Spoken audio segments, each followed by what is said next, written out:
Return to action this time. So a couple of riders joining us that weren't here for round one, and hopefully can add some extra spice into the mix. Well, I'm sure they were watching on from home or wherever they were and enjoying it as much as they could, recognizing the fact that this year is not going to be easy at all, given the caliber of the rivals they've got coming up against them on this grid. Kiandra Singapore out about ready to go racing in Moto3 Junior. Leonardo Zanni looking to add to his win in Barcelona.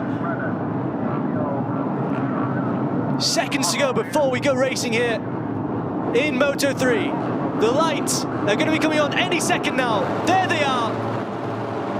The revs are rising and we are away in Portugal. Leading stuff for the Mamovan racing rider. Great start from Zanni into the race lead straight away. Cano in second. Cano looking to strike over at turn 3 down the inside. Job done already. Absolutely fantastic stuff from Carlos Cano, really getting to grips with this race right from the start. We've already seen him hit the front. Is he able to pull away now? This is not going to be easy at all for the precocious Spanish talent, and we have seen there that Olivares has pulled to the side. That's going to be tremendously frustrating for them. An early end to the only Moto3 Junior race of the day. But this battle at the front shows no signs of abating. It's still Cano with Zanni behind. And out the outside is Singapore just trying to get ahead there. There's no room though in front of Leonardo Zanni. No room at the moment, to say the very least. The top 6 lot together out on circuit. Bahosa looking up the inside, and he thinks better of it so far. But Cano remaining at the head of this field so far. And well, Carlos, what can he do this time around? Bahosa diving down the inside over at turn 9. That's going to get tight. Luckily, no contact between the two of them. And Ramadhipa pushed back down one position. Yeah, Bahosa very aggressive there to get ahead of Ramadhipa, doing everything he can to make sure that this leading group doesn't pull away. Because Fernando Bahosa, he's got a podium under his belt. He's going to be hungry for more here, and he can't afford to let Carlos Cano get away with this leading group of Zanni and Singapore. Yeah, he cannot afford any margin in this race. It's so difficult to stretch a gap in the Moto3 Junior Ramadhipa yet again. So that battle for P4 continuing on as the lead changes hands. This is what we want to see, and I think this is what we expect to see in Moto3 Junior. Crashing out of this race, but the race does. Oh, and another big crash there at turn 3. Yellow flags are out.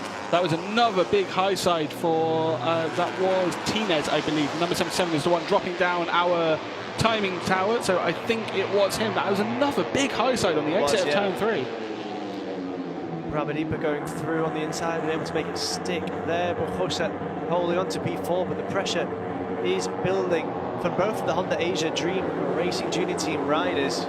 Just to note that Nicholas also crashed. Interesting to see, however, it exits from turn 14. Who's going to take advantage of the slipstream? We've got just 4 laps left now. Again, Pugliese was able to lead over the line coming out of that final corner. Looks like things are as they were. Pugliese is so good on the brakes at turn 10 and turn 1. It's very difficult to pass him unless you're pretty much ahead of him before the braking zone. He's very strong. Yeah, absolutely. Pugliese has been showing us over the course of this weekend why he's someone to really hold in very, very high regard. And we've got Cano. 7 laps to go and a group of 14, I think that was potentially showing for Cano. And it's not wrong, there's a huge group fighting for this win. As Ramadhipa looks on the inside of Pugliese, but no, the Italian able to defend once again. And Bahosa had a look at Ramadhipa, but couldn't make that move stick either. No, he had a long look, didn't he, there? It looked like he'd almost made it, but Ramadhipa did so well to just hold him off. Excellent riding from Ramadhipa there. Very good riding, very good defensive riding as well. And Bahosa's now under pressure from Travis Borg.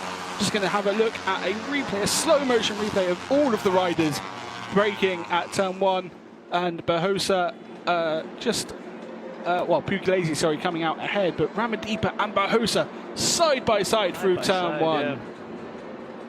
Turn 1 is delivering so much action here today in Montmeló.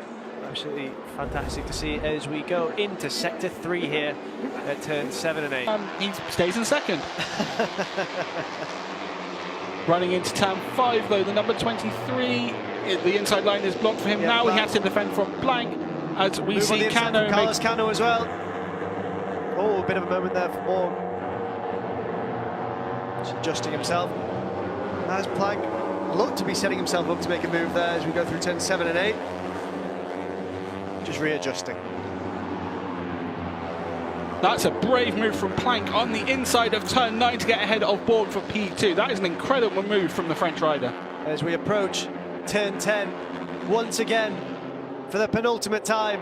And Plank goes again for the lead on Pugliese. He's able to keep the title line. Oh, no, he is as well.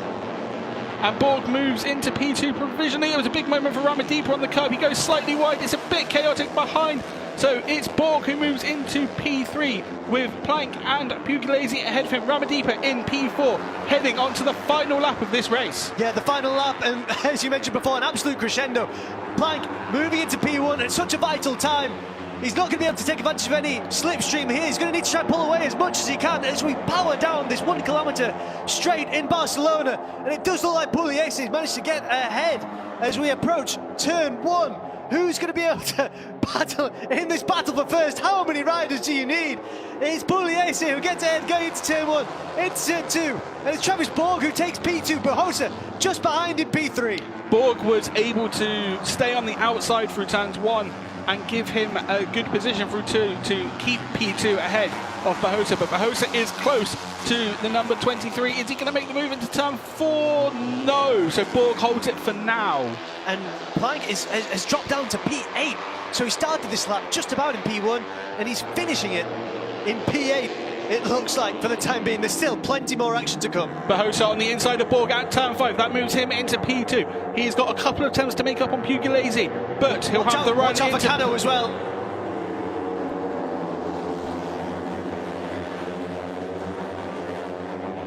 There goes Travis Borg.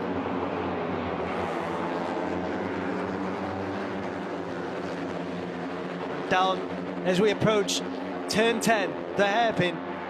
We've seen so many moves here made before. Plank in previous laps. This time around, Bahosa's wide. Bahosa is wide. That is a promoted Borg into P2. He'll have a good run through on Pugliese behind, and there is a crash behind. But we need to see the leaders to see how they are getting on through the final couple of corners. They're going through turn 13 now. Oh, we have 2 riders down. They both seem to be okay. We're about to be hitting turn 14. It is Pugliese who's leading. He's got Travis Borg just behind. Bahosa's not out of this yet, though, nor is Carlos Cano. How's he going to finish? This is neck and neck. Who's claiming the win? Well, 2 riders out, both Travis Borg and Julian Pugliese claim the win. France circuit, and I'm really happy to congratulate this pole position, and I want to thank all the team because the work was amazing in the whole practice, and we are ready for tomorrow with the setup. And about the race tomorrow, I expect one race in a big group and try to push a lot in the first lap to try to go along, and we will see tomorrow. But of course, I think was a difficult race and ready for tomorrow.